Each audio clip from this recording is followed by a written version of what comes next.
Democrats in the House of Representatives are closing the shop down tonight until a week from Monday, leaving President Bush twisting slowly in a wind of his own creation. Our third story in the countdown, the FISA bill and the retroactive immunity for the telecom giants that helped Mr. Bush illegally eavesdrop on Americans will thus just sit there, unacted upon, not even a temporary extension, which the Republicans and Mr. Bush refused, despite the president's threats that if the bill is not passed by Saturday, there would be a breakdown in counterterrorism surveillance and plagues of locusts and stuff.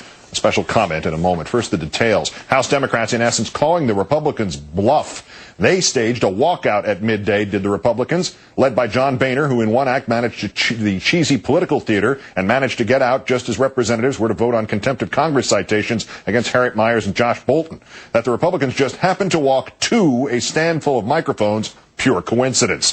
The president had started all this with his now daily message of fear and with what apparently he saw as a threat to postpone his scheduled trip to Africa. The House should not leave Washington without passing the Senate bill. Now, I am scheduled to leave tomorrow for a long-planned trip to 5 African nations. Moments ago, my staff informed the House leadership that I'm prepared to delay my departure and stay in Washington with them if it will help them complete their work on this critical bill. The lives of countless Americans depend on our ability to monitor terrorist communications. Having lost, he now says he's going to Africa after all, another threat or promise unfulfilled. Now, as promised, a special comment. A part of what I will say was said here first on January 31st. Unfortunately, it is both sadder and truer now than it was then.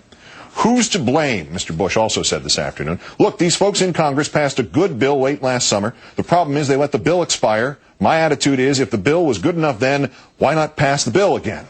You know, like the Gulf of Tonkin resolution, or Executive Order 9066, or the Alien and Sedition Acts, or slavery. Mr. Bush, you say that our ability to track terrorist threats will be weakened and our citizens will be in greater danger, yet you have weakened that ability. You have subjected us, your citizens, to that greater danger. This, Mr. Bush, is simple enough even for you to understand. For the moment, at least, thanks to some true patriots in the House and to your own stubbornness, you have tabled telecom immunity and the FISA Act. You, by your own terms and your own definitions, you have just sided with the terrorists. You got to have this law or we're all going to die. But practically speaking, you vetoed the law. It is bad enough, sir, that you were demanding an ex post facto law which could still clear the AT&Ts and the Verizons from responsibility for their systematic, aggressive, and blatant collaboration with your illegal and unjustified spying on Americans under this flimsy guise of looking for any terrorists who might be stupid enough to make a collect call or send a mass email. But when you demanded it again during the State of the Union address, you wouldn't even confirm that they'd actually done anything for which they deserved to be cleared. The Congress must pass liability protection for companies believed to have assisted in the efforts to defend America. Believed. Don't you know? Don't you even have the guts Dick Cheney showed in admitting they did collaborate with you? Does this endless presidency of loopholes and even fine print extend here too? If you believe in the seamless mutuality of government and big business, come out and say it. There is a dictionary definition, one word that describes that toxic blend. You're a fascist. Get them to print you a T-shirt with fascist on it. What else is this but fascism? Did you see Mark Klein on this newscast last November?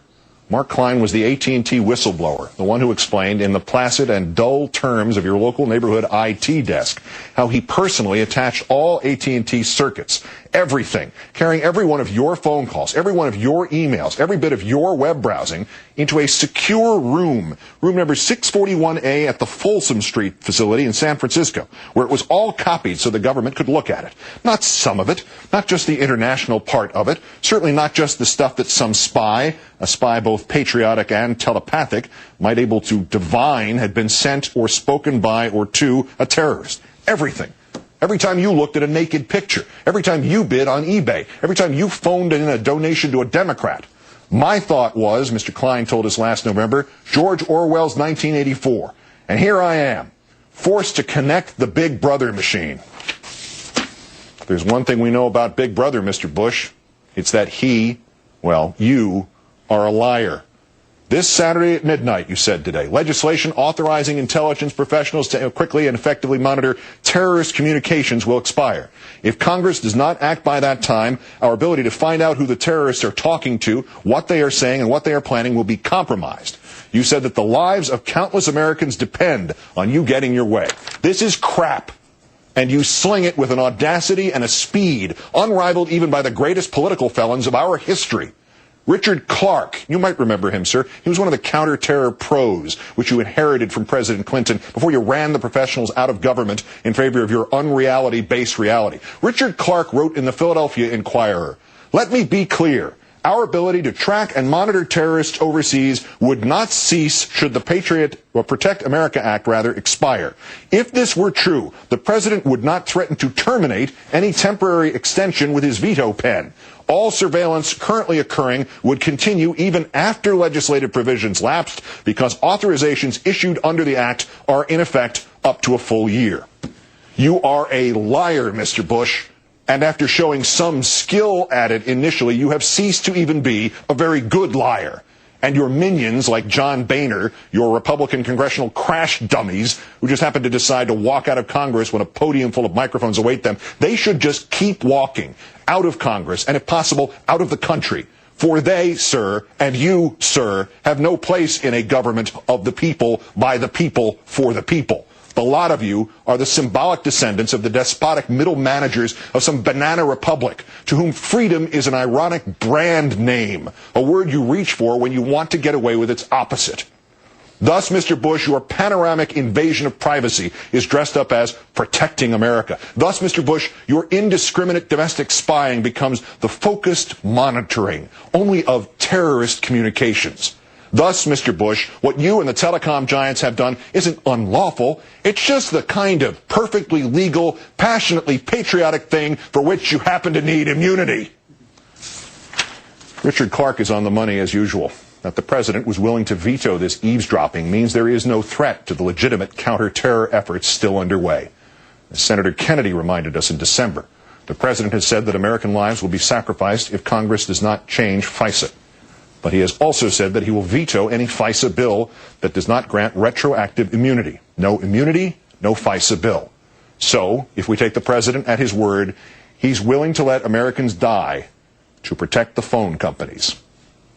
And that literally cannot be. Even Mr. Bush could not overtly take a step that actually aids the terrorists. I'm not talking about ethics here. I'm talking about blame. If the president seems to be throwing the baby out with the bathwater, it means we can safely conclude there is no baby. Because if there were, sir, now that you have vetoed an extension of the eavesdropping, if some terrorist attack were to follow, you would not merely be guilty of siding with the terrorists. You would not merely be guilty of prioritizing the telecoms over the people. You would not merely be guilty of stupidity. You would not merely be guilty of treason, sir. You would be personally and eternally responsible. And if there is one thing we know about you, Mr. Bush, one thing you have proved time and time again, it is that you are never responsible. As recently ago as 2006, we spoke words like these with trepidation. The idea that even the most cynical and untrustworthy of the politicians in our history, George W. Bush, would use the literal form of terrorism against his own people was dangerous territory. It seemed to tempt fate, to heighten fear. We will not fear any longer. We will not fear the international terrorists. We will thwart them. We will not fear the recognition of the manipulation of our yearning for safety. We will call that what it is, terrorism. We will not fear identifying the vulgar hypocrites in our government. We will name them. And we will not fear George W. Bush, nor will we fear because George W. Bush wants us to fear. Richard Lewis on Valentine's Day and President Bush. Sit well back from your TV, please.